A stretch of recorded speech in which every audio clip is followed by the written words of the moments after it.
Simpleng maha blanca, napakadaling gawin at napakasarap. Tara, gawa tayo.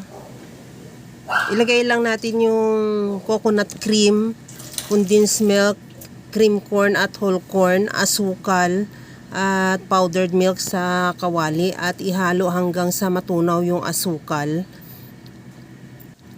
Bago ko man makalimutan, ilagay ko na rin yung evaporated milk.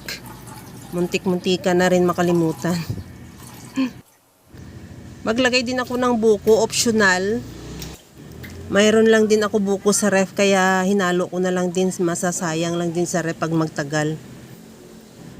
Lagyan ko na rin ng tubig, itong 2 cups na cornstarch.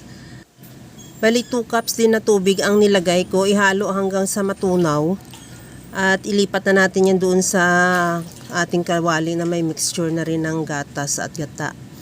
At pagkatapos yan, ihalo lang din. Tikman ko muna kung okay na yung tamis niya, kasi mamaya pagka nagsimula na tayo magluto, hindi na pwede magdagdag pa ng asukal, mahirap na sa tunawin. At naglagay din ako ng vanilla, optional. Kung wala namang kang vanilla, pwede namang hindi na maglagay. At saka natin yan buksan yung apoy. Pag nabuksan na yung apoy, tuloy-tuloy na natin yung paghalo. Hindi pwede talagang skip natin sa paghalo, dahil talagang masusunog yung pinakailalim. At pagka ganito na medyo malaki na yung bula niya at medyo mabigat na siya ihalo, okay na yan. Ilipat ko na yan sa molder.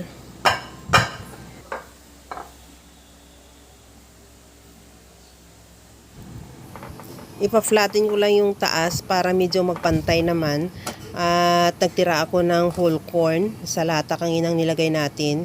Mag-toppings din tayo ng konti. Gaya nito, pwede na yan. Palamigin muna natin at saka bago natin isi-serve. Ito na yung ating maha blanca.